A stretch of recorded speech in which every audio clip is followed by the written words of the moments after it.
파트 5. 목포 시절 동역자들. 클레멘트 오웬과 그의 아내 조지아나 휘팅 오웬이 목포와 광주에서 선교사로 활동할 때 현장에서 함께 활동한 동역자들이 많이 있었다. 동역자들의 범주는 크게 둘로 구분할 수 있다. 하나는 오웬 부부와 함께한 동료 선교사들이고, 또 하나는 한국인 동역자들이다. 동역자라는 용어의 정의와 범위에 대해서는 설명이 필요하다. 국어사전에서 동역자는 한자를 따라 직역하면 함께 일하는 자라는 단순한 의미를 지닌다. 따라서 오웬의 동역자를 말할 때 함께 일한 경험이 있는 자로 단순히 정의를 내리면 이 범위 안에 들어가는 사람의 범위는 무한정 넓어진다. 일에는 전도나 선교, 목회 같은 기독교 전문 사역만 포함되지 않는다. 선교사들이 땅을 사거나 집을 지을 재료를 매매하거나 필요한 물품을 구할 때 도움을 주거나 언어를 통역하거나 전보나 편지를 붙이고 서류를 발급하는 등 일상에서 무언가를 하는 것이 모두 일이기 때문이다.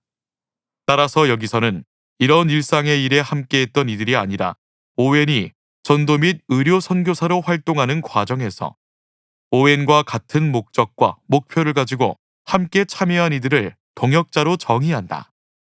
실제로 한 국어사전은 동역자라는 단어를 선교 따위의 일을 함께 수행하는 사람으로 정의하면서 이를 주로 기독교에서 사용하는 용어라고 명시했다. 따라서 본 글에서 오웬의 동역자는 서양인으로는 동료 남장로교 선교사로서 그와 함께 활동한 이들을, 한국인으로는 그와 함께 교회 개척과 전도, 의료 선교 활동에 관여한 이들을 지칭한다. 오웬이 활동했던 시기에 한국, 특히 호남 지역에서 활동하면서 1년에 수차례 선교회 연례회의 등에서 모여 사역 현황을 나누며 교제한 남장로회 선교사들도 넓은 의미의 동역자일 수 있다. 그러나 이렇게 규정할 경우 너무 광범위해지므로 여기서는 오웬이 목포와 광주의 두 스테이션에서 함께 살며 사역을 분담하고 공유했던 이들로 그 범위를 제한한다. 한국인 동역자의 경우 오웬의 조사 혹은 권서로서 함께 직접 병원 일과 목회, 순회전도에 참여한 이들을 우선 다룬다. 자료를 확보하고 정보를 확인할 수 있는 한 오웬이 정기적으로나 비정기적으로 순회전도를 다닌 지역에 신앙 공동체를 책임진 한국인 사역자들도 그와 동역자로 다룬다. 이런 정의와 범위를 설정하면 오웬 부부가 목포와 광주에서 활동했던 기간에 그들의 동역자들 범주에 들어갈 수 있는 이들은 다음과 같다. 선교사 동역자들. 유진 벨과 로티 벨. 유진 벨은 오웬이 한국에 온 첫날부터 사망한 날까지 오웬과 함께하면서 가장 가까운 친구이자 동역자로서 목포와 광주 선교를 개척하고 이끈 오웬의 영혼의 파트너였다. 한국 기독교인에게 배유지라는 한국식 이름으로 더 많이 알려진 전남 기독교의 개척자이자 아버지 유진 벨은 미국 중남부 켄터키주 셸비 카운티 스코츠 스테이션에서 아버지 윌리엄 헨리 벨과 어머니 프랜시스 베너블 스코트 사이에서 태어났다. 경건한 장로교 가정에서 자란 그는 1889년에 켄터키주 리치먼드에 소재한 센트럴 대학에 입학했다. 이 대학은 남북전쟁 여파로 장로교가 남북으로 분열되자 남부를 지지한 켄터키 장로교인들이 센터 칼리지에서 이탈하여 1874년에 세운 대학이었다. 유진 벨은 1891년에 센트럴 대학을 최우등으로 졸업하며 학사를 취득한 후 이어서 이 학교에서 임시로 운영된 신학과정에서 1년간 수학했다. 1892년에서 1893년에 버지니아 유니언 신학교로 전학하여 1년간 공부한 후 켄터키에서 1893년에 정식으로 개교한 루이빌 신학교로 이동하여 이듬해에 졸업하며 신학사를 취득했다. 그해 11월에 한국 선교사로 임명받았고 이듬해 1894년 4월에 남장로회 루이빌 노회에서 목사 안수를 받았다. 6월에는 켄터키의 센트럴 대학과 루이빌 신학교에서 그를 가르친 스승이자 남장로회 총회장을 역임하기도 한 남장로회 교계 지도자 토머스 드와이트 위더스푼의 딸 샬럿 로티 위더스푼과 결혼했다. 로티는 테네시주 멤피스에서 1868년 5월 13일에 태어나 아버지의 목회 및 교수 임지를 따라 여러 곳에서 자라다가 버지니아에 소재한 남장로회 여성 고등교육기관인 어거스타 여자신학교를 졸업했다. 1842년에 미국 남장로회 첫 여성 고등교육기관으로 세워진 이 학교는 1895년에 메리볼드 윈 신학교, 1923년에 메리볼드 윈 칼리지, 2015년에 메리볼드 윈 대학으로 이름을 바꾼다. 에그니스 스캇 대학과 함께 남장로회 출신의 여성 선교사들을 가장 많이 배출한 학교가 메리볼드 윈이었다. 벨 부부는 1895년 2월에 한국으로 출발해서 4월 9일에 서울에 도착했다.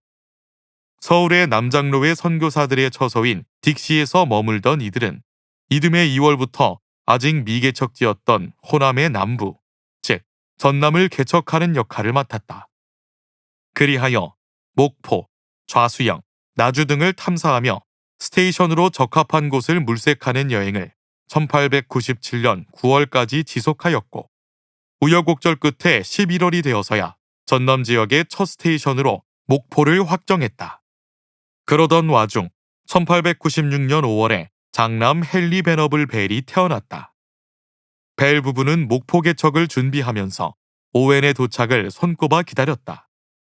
당시 미국의 장로회나 감리회, 성공회 같이 규모가 크고 제도가 잘 갖춰진 주류 교단 선교회들은 대부분 복음과 의료, 교육을 연계하는 삼중구조의 총체적 선교 정책을 채택했다. 이미 북장로회와 북감리회 스테이션인 서울과 평양 등에서 이런 정책이 시행되고 있었다. 남장로회 첫 두 스테이션인 전주와 군산에서도 남장로회 선교사들이 이런 정책에 따라 교회와 학교와 병원 사역을 시작한 상황이었다. 이제 막 개항된 목포에서도 이런 정책을 따라 선교 활동을 하려면 함께 동역할 의료 선교사가 반드시 있어야 했다. 한편으로는 서양인 의사가 아무도 없는 목포에서 갓난아기를 포함한 자기 가족의 건강을 관리해줄 의사가 있어야 한다는 절박한 인식도 벨이 오웬을 간절히 기다린 이유였다. 오웬을 기다리던 벨은 1898년 9월에 가족과 함께 목포에 먼저 내려가 정착하고 스테이션을 개설했다. 벨 가족이 간절히 기다리던 오웬은 10월에 버지니아를 출발하여 한 달가량 지난 11월 5일에 드디어 목포에 도착했다. 이듬해 1899년 1월에는 맏딸 샬럿 위더스푼이 목포에서 태어났다.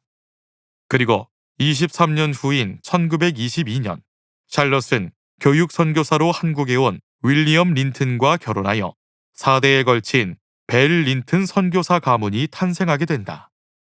그러나 유진 벨이 선교회 회의차 전주로 출타 중이던 1901년 4월 12일 아내 로티가 급성 심장마비로 갑작스레 사망했다. 전주에서 아내가 아프다는 소식을 들은 벨은 즉시 목포로 귀가하기 위해 떠났지만 그가 도착했을 때는 로티가 죽은 지 이미 나흘이 지나 있었다.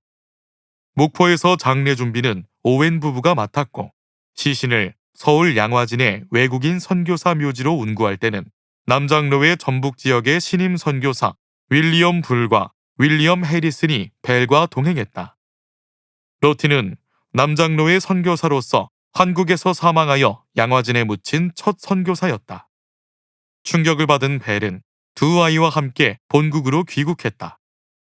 처음 한국을 떠날 때는 영구 귀국도 생각했을 가능성이 있지만 1902년 12월에 그는 목포로 다시 복귀했다. 이듬해 봄에는 위더스푼 기념 예배당을 신축하고 광주 지역까지 순회 전도를 떠났다. 남장로회 한국선교회는 1904년에 벨과 오웬을 다시 광주 스테이션 개척 책임자로 결정했다. 벨은 그해 5월 안식년을 맞아 미국으로 귀국한 후 9월에 재혼했다. 새로 맞이한 아내는 마거릿 휘테커 불러 동료 선교사 윌리엄 불의 누나였다. 마거릿은 남동생이 선교사로 사역하던 군산을 찾아 잠시 자원봉사를 한 적이 있었다. 아마 이때 유진벨과 마거릿이 서로 소개를 받고 결혼을 약속한 것 같다. 한국으로 복귀한 이 신혼부부는 12월 말에 오웬 가족과 함께 광주로 이동하여 새로운 스테이션을 개척하게 된다. 프레데리카 스트래퍼. 스트래퍼는 오웬이 유진벨과 로티벨 부부를 제외하고는 목포에서 함께 동역한 첫 동료 선교사였다. 스트래퍼는 목포에 합류한 이후 여성 및 어린이 교육에 전념하였다. 프레데리카 스트래퍼는 1868년 6월 24일 미국 중서부 오하이오주의 신시내티에서 태어났다. 북부에서 태어나고 자랐지만 특이하게도 1899년 4월에 남장로회 해외 선교 실행위원회에 임명을 받아 남장로회 한국 선교회 소속으로 목포에 배치되었다. 1899년 11월에 미국을 출발한 스트래퍼는 12월 27일에 목포에 도착했다. 스트래퍼가 목포에 도착했을 때는 벨과 오웬이 목포 스테이션을 개척한 지 1년이 조금 지난 때였다. 교회와 전도 사역은 벨이, 의료 사역은 오웬이 맡고 있었다. 스트래퍼는 한국어를 배우면서 곧장 여성 및 어린이 사역을 시작했고 여학생을 교육하는 일도 맡았다. 처음 스트래퍼가 목포에 도착했을 때 벨이 인도하는 예배에 참석하는 여성 교인은 3명에서 4명, 어린이는 2명에 불과했지만 3년 후 1902년 7월에는 스트래퍼의 수고로 결혼한 여성 30여 명이 예배에 참석할 만큼 여성 사역이 성장했다. 주일 예배에 더하여 이들은 매주 금요일마다 방 2개에 모여 성경 공부를 했다. 아이들은 주일 예배 후에 찬송과 기도, 교리, 성경인물 공부 순서로 주일 학교 모임을 가졌는데 목요일에는 별도의 한글 공부반도 운영했다. 그러던 중 1901년 4월 벨의 아내 루티가 갑작스런 심장마비로 사망한 후 벨이 아이들과 함께 귀국하고 이어서 오웬 가족이 1902년 6월에 안식년으로 목포를 비웠다. 여성 홀로 외따로 떨어진 스테이션에 머무는 것이 위험하다고 판단한 선교회는 스트래퍼를 일시적으로 군산 스테이션 소속으로 이동시켰다. 군산에서 스트래퍼는 군산 스테이션의 다른 여성 선교사들과 함께 여학교를 열어 한글과 성경, 산수, 생리학, 음악 등을 가르쳤고 일본 등지에서 짧게 휴가를 갖기도 했다.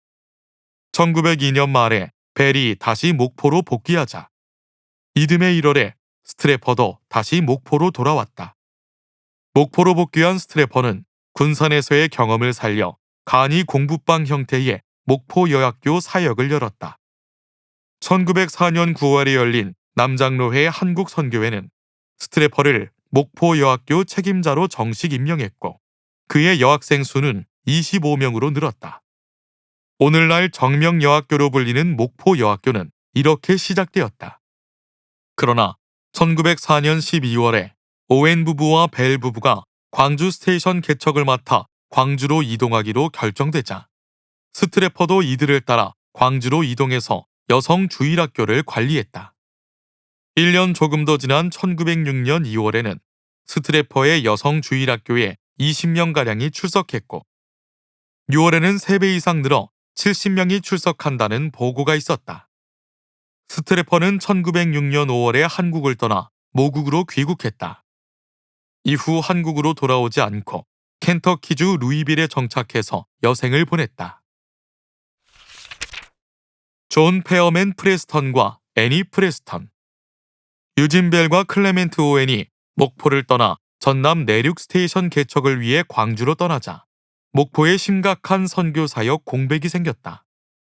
그 공백을 훌륭하게 메웠을 뿐 아니라 이후 선교 사역을 더 크게 확장하여 남장로의 호남 지역 전체에 선교사 인력과 재정, 사역 확산에 크게 기여한 인물이 바로 프레스턴이다. 프레스턴은 오웬의 목포 사역 말기에는 신참이자 후임 선교사로서 오웬을 도왔고 오웬이 광주로 떠난 후에도 계속 깊이 교제하며 친구로서 우정을 유지했다. 프레스턴은 나중에 로버트 코이트, 존 크레인과 함께 순천 스테이션을 개척하고 기틀을 놓은 인물로 널리 알려져 있다. 한국 이름 변요한으로도 불리는 존 페어맨 프레스턴은 1875년 4월 30일 플로리다주 퍼난디나에서 목사의 아들로 태어났다. 1893년에 테네시주 브리스톨의 킹 칼리지에 입학했고, 이어서 사우스 캐롤라이나주 그린빌의 퍼먼 대학에서 학사 과정을 마쳤다. 1901년에는 북부 뉴저지로 이동하여 프린스턴 대학교 대학원에서 석사 학위를 받았다. 프레스턴은 1899년에 프린스턴 신학교에 입학하여 1902년에 졸업했는데, 신학교를 다니던 중에 인근 프린스턴 대학원에서 동시에 석사 과정을 하나 더 밟았던 것으로 보인다. 신학 학위가 아닌 석사 과정을 추가로 밟은 것이나 남부 출신이 북부의 아이비리그 대학에서 공부한 것, 남장로회의 버지니아 유니언 신학교나 사우스 캐롤라이나 컬럼비아 신학교, 켄터키 루이빌 신학교가 아니라 북장로회 소속의 프린스턴 신학교를 다닌 것은 다른 남장로회 선교사들과는 다른 점이었다. 그러나 북장로교 대학원과 신학교에서 공부했다고 해서 남장로교인으로서의 정체성이나 소속감이 약화된 것 같지는 않다. 프린스턴 신학교 졸업 후에 프레스턴은 남장로회 해외 선교 실행위원회에서 해외 선교사 모집, 관리 업무를 맡았다.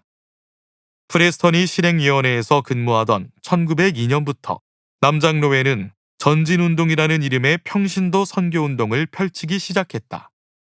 이 운동은 제2차 세계대전 이전까지 약 반세기 동안 남장로회의 해외 선교운동 전성기를 이끈 동력이 되었다. 프레스턴은 1903년 4월에 목사 안수를 받은 후 9월에 노스캐롤라이나 솔즈베리 출신의 애니 셰넌 와일리와 결혼했다. 그리고 결혼하자마자 한국을 향해 떠나 11월 8일에 목포에 도착했다. 프레스턴은 한국에서 1903년부터 1940년까지 37년이라는 오랜 기간 활동했다. 활동한 스테이션을 기준으로 그의 사역 시기를 셋으로 나눌 수 있는데, 목포 시기, 광주 시기, 순천 시기다. 목포와 광주에서는 각각 6년과 2년 동안 활동했기에 그의 사역 초기인 동시에 학습기였다. 1912년부터 1940년까지 28년간 머문 순천 스테이션이 바로 프레스턴이 진정한 개척자이자 지도자로 자리매김한 공간이었다. 그가 오웬의 동역자로 활동한 시기는 목포에서 활동한 초기인데, 여기서 약 1년간 오웬과 함께 사역했다. 1898년에 유진 벨과 클레멘트 오웬 선교사가 개척한 첫 전남 지역 스테이션 목포는 프레스턴 도착 당시 황폐한 상태였다. 유진 벨이 아내 로티가 갑작스런 심장마비로 1901년 4월에 사망한 후 안식년을 갖고 오웬 부부도 건강악화로 미국으로 떠나면서 스테이션이 일시적으로 폐쇄되었다. 벨이 1902년 12월에 목포로 복귀한 뒤 다시 선교가 재개되었지만 선교 인력의 절대 부족, 선교사들의 건강 문제와 열악한 환경, 한국의 불안한 정치 상황 등으로 스테이션의 유지 여부는 여전히 미궁에 빠져 있었다. 프레스턴이 1903년 11월에 목포에 도착한 다음 해에 열린 연례회의에서 신임 선교사 프레스턴은 폐쇄 위기의 목포 스테이션을 유지하고 활성화시키는 역할을 떠맡았다. 프레스턴은 1907년 4월부터 9월까지 미국으로 건너가서 전진운동을 벌여 신임 선교사 10명과 재정을 성공적으로 확보했다. 한국에 오기 전에 이미 해외 선교 실행위원회에서 일하며 전진운동에 관여한 경험이 큰 도움이 되었다. 이렇게 해서 1907년 10월에 목포 스테이션은 다시 개시되어 정상 궤도에 올랐다. 특히 1907년 1월에 평양에서 시작된 평양 대부흥의 여파로 교회의 성장이 빨랐기에 스테이션이 운영하던 영흥학교와 정명예학교 학생 모집과 운영도 원활했다. 프레스턴의 제2기 활동은 광주 스테이션에서 이루어졌다. 목포의 재건을 이끈 프레스턴이 광주로 이동하게 된 계기는 벨과 함께 광주 스테이션의 순회구역을 양분해서 담당하던 오웬이 갑자기 사망했기 때문이다. 오웬과 프레스턴의 관계는 각별했던 것 같다. 오웬이 사망한 후 발표된 모든 추도문을 프레스턴이 썼기 때문이다. 오웬이 사망한 후 본국의 선교본부에 소식을 전한 이도, 남장로의 선교 잡지에 오웬의 죽음에 대한 부고를 실은 이도, 연례회의록에 실린 한국 선교회의 공식 추도문을 쓴 이도 프레스턴이었다. 5월 19일에 광주로 이동한 프레스턴은 오웬의 자리를 충실히 메웠다. 동시에 남장로의 한국 선교회는 오웬이 죽은 이유가 과도하게 넓은 영역을 한 사람이 감당한 것에 있다고 보았다. 따라서 전남 동남부를 관할하는 새 스테이션 건설이 필요하다는데 합의했다. 그러나 새 스테이션을 건설하기 위해서는 새로운 인력과 막대한 재정이 필수였다. 이에 이미 목포 스테이션 재건 과정에서 뛰어난 능력을 보인 프레스턴이 다시 이 임무를 떠맡았다. 1911년에 공식적으로 첫 안식년을 가진 프레스턴 부부는 무려 33명의 신임 선교사를 모집했을 뿐 아니라 새 스테이션 건설에 필요한 자금 확보에도 성공한 후 1912년에 복귀했다. 프레스턴의 한국 선교 제3기는 1912년부터 일한 순천에서의 활동기였다. 프레스턴은 새로 모집한 신임 선교사 33명 중 6명과 함께 순천 스테이션 개척을 시작했다. 동료 선교사 로버트 코이트가 프레스턴과 함께 순천 개척을 이끌었다. 선교사들이 살 집, 교회, 남학교, 여학교, 병원, 기숙사 등이 신축되었다. 순천 스테이션은 남장로회 한국 선교회 스테이션 중 필요한 모든 건물과 조직, 인력과 재정이 한 번에 일괄 건축되어 세워진 첫 스테이션이었다. 순천 스테이션이 초기 건설기를 지나며 안정을 찾은 이후 프레스턴은 전남 동부를 관할하는 순천 스테이션의 북부와 남부, 즉 순천, 여수, 곡성 순회구역을 담당했다. 예전에 오웬이 순회하며 복음을 전하던 지역이었다. 지역교회들이 빠르게 성장하자 1922년 9월에 조선 예수교 장로회 총회는 전남노회에서 순천노회를 분립시키기로 결의했다. 10월 3일에 조직된 순천노회에서 프레스턴은 초대 노회장이 되었다. 이후 1940년에 한국을 떠나기까지 프레스턴의 역할은 순회구역 담당이라는 주 업무에 더하여 다른 선교사들이 안식년으로 자리를 비울 때 빈자리를 대신하는 것, 순천 스테이션 전체를 베테랑 선임 선교사로서 관리하는 것 등이었다. 1940년에 일본과 미국의 관계가 악화하면서 65세의 프레스턴은 다른 선교사 대부분과 함께 한국을 떠났다. 전쟁이 길어져 더 이상 한국에 복귀하기가 어렵다고 판단한 그는 1946년 6월 1일에 공식 은퇴했다. 이후 약 30년을 더 살며 노년을 보내다가 1975년 6월 6일에 조지아주 디케이터에서 소천했다. 아내 애니도 같은 곳에서 1983년 10월 31일에 사망했다. 두 사람 다 백수를 넘기고 장수해서 사망 당시 각각 100세, 104세였다. 조셉 놀런. 조셉 놀런은 오웬과 벨이 광주로 이동하던 초기에 목포에서 활동한 의료 선교사이다. 프레스턴이 목포에서 목사 벨의 자리를 대신했다면 의사 오웬의 자리를 대신한 인물이 조셉 놀런이다. 놀런은 켄터키주 루이빌에서 의학 공부를 한 뒤 1904년에 한국 목포에 와서 의료 선교를 시작하였다. 그러나 1907년에 사임했으므로 선교사로 활동한 기간은 그리 길지 않았다. 오웬과는 목포 사역을 인수인계하는 짧은 과정에서 처음 관계를 맺었다. 이어서 광주로 이동한 오웬이 더 이상 의료 활동에 종사하지 않고 순회 전도자로서 전적으로 헌신하기로 결단하자 1905년 11월에 광주로 이동해서 진료소를 열었다. 그는 오전에는 수술, 오후에는 일반 진찰로 나누어 진료했고 어린이와 여성을 배려해서 먼저 진료한다는 원칙도 세웠다.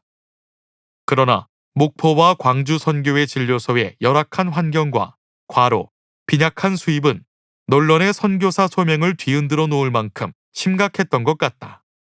그는 1907년에 선교사직을 사임하고 미국인이 운영하는 평안북도 운산 지역의 금광에 의사로 취업했다. 이후 그의 행적은 찾기가 쉽지 않다. 한국인 동역자들. 벨은 1896년 2월 초에 남장로회 한국선교회 7인의 개척자들의 일원이자 대표였던 윌리엄 레이놀즈와 함께 3주 일정으로 호남 정탐 여행을 떠났다. 당시 이들의 방문 예정지 목록에는 목포가 포함되어 있었다. 다음 해에 목포가 개항한다는 소문이 있었기에 개항과 함께 목포가 우편과 교통, 금융시설이 들어선 현대적인 항구 도시가 되리라 기대했기 때문이다. 당시 여행에서 한국어도 잘하고 한국 실정도 잘하는 레이놀즈의 주도로 2에이커의 땅을 구입하기도 했다. 그러나 여전히 가장 적합한 스테이션 후보지를 확정하지 못하자 같은 해 9월에 벨이 윌리엄 해리슨과 함께 남도의 스테이션으로 합당한 곳을 탐색하기 위해 다시 남하했다. 여러 도시를 방문하고 서울로 복귀한 후 이루어진 회의에서 선교회는 나주를 전라남도의 첫 스테이션으로 개척하기로 합의했다. 전남 개척 책임자 유진 벨은 1897년 3월에 한국인 어학교사 변창현을 대동하여 나주로 내려갔다. 그러나 전남의 행정 중심지로서 양반 및 향촌 기득권 세력이 강했던 나주는 외국인과 선교사를 환영하지 않았다. 그래도 벨은 5월과 9월에 다시 나주에 내려가 땅과 초가집을 구입했다. 하지만 남장로회 해외 선교 상임위원회 총무 세뮤얼 체스터의 한국 방문과 함께 열린 10월 연례 회의에서 남도의 첫 스테이션이 세워질 도시는 나주가 아니라 목포로 최종 확정되었다. 정부가 목포 개항을 확정하면서 이곳의 선교 활동에 필수적인 편의시설이 들어서고 외국인의 건물 및 토지 매수도 가능해졌기 때문이다. 이 결정 이후 벨은 약 1년 동안 수차례 목포를 방문하는 등 스테이션 개척을 준비한 끝에 1898년 9월에 목포로 내려갈 수 있었다. 이렇게 목포 스테이션 개척을 준비하는 과정에서부터 한국인 기독교인들은 선교사들의 입과 손이 되어 개척을 도왔다.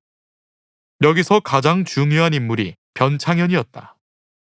이어서 목포의 첫 교회를 개척하는 과정에서도 개종한 한국인의 역할이 중요했는데 이 과정에서 가장 중요한 인물이 김윤수였다. 두 사람은 오웬보다 먼저 활동하며 목포를 개척한 벨과 더 깊은 연관성을 가지지만 오웬이 합류한 후에는 두 선교사 모두와 동역했으므로 목포 시절 오웬의 대표적인 두 한국인 동역자라 할 수 있다. 변창현.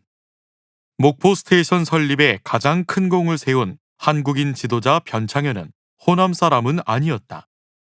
1892년 11월에 서울 정동에 도착한 남장로회 한국선교회의 개척 선교사 7인은 처음에는 북장로회 선교사들의 호의로 그들의 집에서 하숙하다가 얼마 후 집을 하나 사서 그곳을 남장로회 선교회의 본부이자 거주지로 삼았다. 미국 남부인들의 거주지라는 의미에서 딕시로 불린 그 공간에서 남장로회 선교사들이 제일 먼저 한 일은 바로 한국어 공부였다. 선교사들은 한국인 언어교사를 고용했는데 이때 첫 여성 선교사 셀리나 리니 데이비스의 언어교사가 바로 변창현이었다. 변창현은 약 2년 반 후인 1894년 4월에는 서울의 딕시에 막 합류한 유진 벨의 언어 선생 겸 조사가 되었다. 벨에게 한국어를 가르친 변창현은 벨이 나주와 목포를 선교지로 배정받고 답사차 서울에서 남도를 수차례 오갈 때 그와 함께 가서 설교를 통역하고 거주할 집과 사역할 스테이션을 건설하는 데 필요한 토지 및 건물 구매를 도운 인물 중 하나였다. 특히 1897년 3월에 나주에 내려갔을 때 적극적으로 활약한 변창현은 나주 거주민들의 핍박과 모욕을 몸소 체험하기도 했다. 목포로 스테이션 후보지가 변경된 후 서울에서 벨 가족의 거주와 사역을 돕던 한국인 중 일부는 벨 가족과 함께 목포로 내려가기를 거부했고 일부는 동의했는데 목포 스테이션 개척에 함께 하기로 한 한국인 사역자가 변창현이었다. 목포 개척을 시작한 변창현과 벨이 타 지역에서 기독교를 수용한 현지 기독교인들과 함께 예배를 드린 일에 대한 첫 기록은 1898년 5월 15일에 벨이 여동생에게 보낸 편지에 나온다. 우리 집이 완성되면 이 집은 하나의 예배실로 바뀔 거야. 침실에는 여자들이, 식당에는 남자들이 앉아서 설교를 들을 거야. 오늘 아침 많은 여자들을 포함해 큰 회중이 모여 나는 대단히 고무되었단다. 이렇게 벨과 변창현이 함께 시작한 목포교회는 9월에 벨이 완전히 목포에 정착한 후 11월에 오웬이 합류해서 진료소를 열고 이듬해 3월에 여성 선교사 스트래퍼가 주일학교를 시작하면서 빠르게 성장하기 시작했다. 1900년에는 목포 스테이션에 대리당회 설립이 허락되었고 이로써 목포교회 당회의 당회장은 벨, 서기는 오웬이 맡았다. 그러나 벨과 오웬 못지않게 현지인 전도의 열매를 맺은 이가 변창현이었다. 이 열매에 대한 기록은 조선 예수교 장로회 사기에도 나온다. 목포부 양동교회가 성립하다. 선시에 선교사 배유지와 매서 변창현이 당지에 레하야 양동의 장막을 포진하고 선교를 시작하여 열심 전도함으로 노학구, 김만실, 김현수, 임성옥, 지원근, 마석유, 김치도 등 20여인이 신종하여 교회가 수성되고 의사 오기원이 정례하여 의학과 복음으로 예수의 자애를 실현하니 신도가 축일 증가하더라. 매서, 즉 전도 책자를 판매하며 복음을 전하던 변창현이 벨과 함께 목포의 첫 교회의 개척자였음을 한국장로교회의 공식 문헌이 증언한다. 그만큼 변창현은 목포교회 역사에서 중요한 인물이었다. 이후 변창현은 벨과 오웬이 광주 스테이션 개설의 중책을 맡아 광주로 이동하는 과정에서도 다른 한국인 지도자들과 함께 미리 광주에 가서 스테이션 터를 알아보고 현지인과 중재하는 등 크게 기여했다. 1904년 12월 25일에 광주에서 첫 개신교 예배가 열렸을 때 그 자리에는 변창현과 그의 동료 한국인들이 있었다. 지원근, 목포와 광주 스테이션 첫 개척 과정에서 한국인 중 가장 중요한 역할을 담당한 이가 변창현이라면 목포 스테이션이 개설되고 난 후에 개종한 이들 중 이후 목포교회의 대표 한국인 지도자가 된 두 인물을 뽑는다면 지원근과 김윤수일 것이다.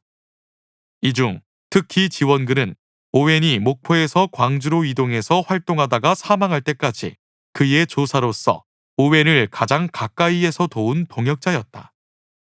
지원근의 이전 과거는 알 수 없다. 그의 이름이 처음 등장하는 문헌은 목포 여선교사 스트래퍼의 기록으로 한때 술주정뱅이이며 아내를 심하게 구타했던 말썽꾼이 참된 신자를 넘어 탁월한 전도자가 되었다는 내용이다. 지원근은 스트래퍼의 정착 초기에 그의 한국어 교사로 일하기도 했다. 스트래퍼의 증언을 직접 들어보자. 인계에서 3마일 떨어진 곳에 도둠이 있다. 본 필자의 예전 어학 선생이 지난 봄에 이곳으로 옮겼으며 너무나도 자랑스러운 사역을 감당하고 있다. 4년 전에 그는 목포교회에서 세례받지 않은 신자였으나 그의 은혜로운 성장은 꾸준하고 또한 근래에 이르기까지 눈에 띌 정도로 확연하여 지금은 가장 보배로운 사역자 가운데 하나가 되었다. 그의 예전 이웃 사람들까지 복음이 그의 삶을 눈부시게 변화시켜 놓은 모습을 이야기한다. 술주정뱅이, 마누라 구타쟁이, 말썽꾸러기가 가정 기도를 드리고 성경을 공부하고 사랑과 조화의 사람이 되었다. 1904년 6월에 기사화된 보고서에서 스트래퍼는 자신의 언어교사였던 지원근이 현재는 인계에서 3마일 떨어진 도둠에서 사역하고 있다고 기록한다. 오늘날 광주광역시 광산구 우산동 일대에 해당하는 인계는 목포시와 광주광역시 사이에 광주군에 속해 있었다. 인계에는 1899년부터 신자들이 선흥칠이라는 사람의 집에 모여 예배했다는 기록이 있다. 벨과 오웬, 한국인 전도자들은 1898년에 목포 스테이션이 개척된 직후부터 전남 내륙에 속속 들어선 예배 공동체들을 분담해서 순회하며 관리했다. 스트래퍼에 따르면 지원군은 1904년에 도둠교회에 주로 거주하면서 주일에는 추가로 인계교회에 가서 예배를 인도했다. 또 다른 기록에 따르면 지원군은 이미 1903년 6월 이전부터 목포에서 광주군 지역으로 이사해서 영광 하나말 교회, 영신교회, 장성 배치교회, 광주 인계교회, 광주 도둠교회, 나주 바다등교회 등 최소 6개의 신자 모임을 이끌고 있었다. 그런데 지원군의 지역 전도가 원만하게 이루어진 것은 아니다. 1903년에 영신교회와 하나말 교회의 신자들이 지역 관원과 유지, 대중에게 구타당하는 일이 연이어 일어났다. 신자들이 살던 집에서 쫓겨나고 재산을 빼앗기기도 했다. 심지어 지원군도 구타를 심하게 당한 후 감옥에 갇혔다. 선교사들은 지방 관리들을 여러 차례 찾아가 진상을 조사하고 조치를 취해달라고 요청했고, 선교사들의 개입으로 사태가 진정되면서 관리들이 서울 정부로 소환되기도 했다. 그러나 이런 사건은 결국 이 지역이 목포 스테이션에서 너무 멀리 떨어져 있었기에 선교사들이 관리하고 보호하기에는 어려움이 많다는 결론으로 이어졌다. 즉, 전남 내륙을 관리할 새로운 스테이션이 필요하다는 확신을 더 강하게 만들었다. 지원군은 형식적으로 ON의 조사였지만 자체 전도 활동을 하며 교회들을 관리하고 있었으므로 1904년 12월 25일에 열린 광주의 첫 예배에는 참석하지 못했다. 광주 스테이션이 개척된 후에는 지원군과 함께 백영수가 조사로서 ON이 나주, 보성, 여수, 순천, 고흥, 광양, 완도 등 전남 동남부의 구역을 순회할 때 동행했다. ON과 지원군이 협력하여 함께 설립한 교회로는 완도군 관산리 교회, 보성군 무만리 교회, 순천군 평촌교회, 여수군 장천리 교회, 광양읍 교회, 나주군 내산리 교회 등이 있었다. ON이 1909년에 사망한 후에는 주로 순천에 상주하면서 순천군 대치리 교회를 개척하는 등 지역교회 지도자로 활약했다. 김윤수. 김윤수는 목포와 광주의 초기 한국 기독교인 신자와 지도자를 언급할 때 빠지지 않는 유명 인물이다.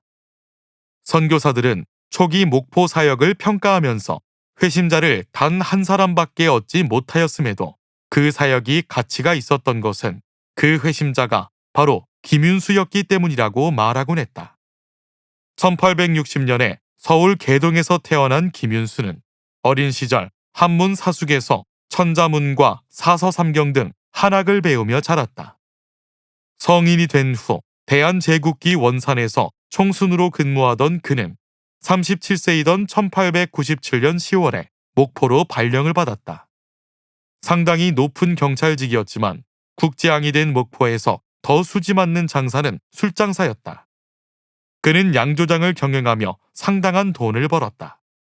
그런 그가 1900년에 열린 목포교회의 2회 당회에서 교인으로 받아들여졌다.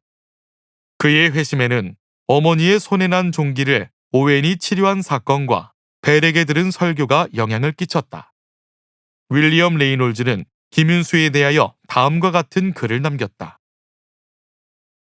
그 집 가장의 이름은 김윤수인데 사람들은 그를 김반장이라 불렀다. 그가 경찰직에 있을 때 반장이었기 때문이다. 그는 활달한 성격의 소유자였는데 40년 동안 전력을 다해 귀신을 섬겨왔다.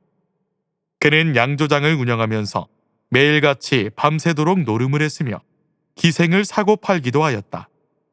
심지어 3명의 부인을 거느리고 살았다.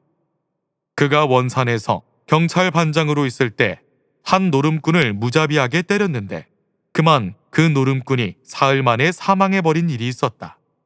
이 일로 성난 군중들이 사람을 살려내라면서 위협을 가하자 생명의 위험을 느낀 그는 목포로 도망하였다.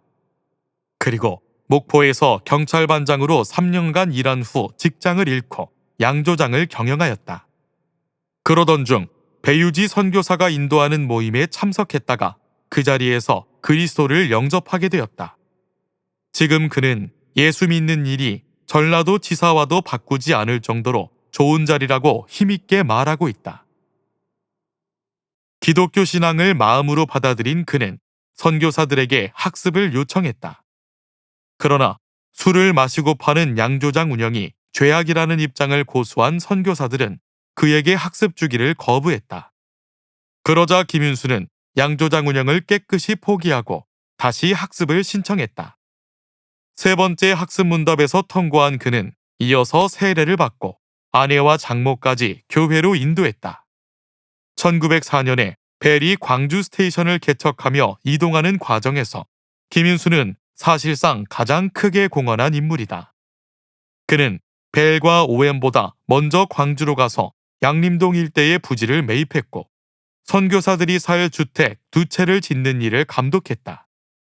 12월 19일에 광주로 이사한 선교회 식구들 중에는 벨과 오웬 선교사 가족뿐만 아니라 변창현, 서명석, 김윤수 등 한국인 사역자들의 가족도 함께 있었다. 벨과 오웬이 목사였으므로 광주교회는 그들의 감독과 지도를 받았다. 그러나 자질구레한 일은 거의 김윤수의 몫이었고 선교사들이 출타해서 자리를 비울 때는 기도회를 인도하고 주일학교를 맡는 등 목회자의 자리를 대신하기도 했다. 오웬이 1904년에 사망하고 2년이 지난 1906년 6월에 광주교회는 북문안으로 교회당을 이전했고 1910년까지 교회당이 좁아 3차례나 확장했다. 1909년부터 출석하기 시작한 최응종과 함께 김윤수는 1912년에 광주교회의 첫 장로로 선출되었다. 김윤수의 회심의 깊이와 의지는 김의 김씨였던 그가 자신의 본관을 의도적으로 낙원 김씨로 바꾸고 이를 호적에 기록한 것에서도 확인할 수 있다. 자녀들의 이름도 두 딸은 명은, 홍은, 아들은 일생, 막내딸은 정은으로 지었다. 광주교회와 주일학교를 평신도 대표로 돌아본 김윤수는 교회의 아이들이 근대교육과 신앙교육을 체계적으로 받기를 바랐다. 1907년에 벨의 사랑방에서 김윤수의 딸 김명은, 최흥종의 딸 최숙, 서병규의 딸 서영순, 최재익의 아들 최윤옥 등이 모여 첫 학교 교육을 받았다. 이듬해 1908년에 벨은 남학생과 여학생을 나누어 각각 학교를 운영했다. 이것이 오늘날의 수피아 여학교와 숭일학교의 시작이었다. 김윤수는 1919년에 그가 본적까지 바꾸며 그토록 가고 싶어 했던 본향인 낙원으로 돌아갔다.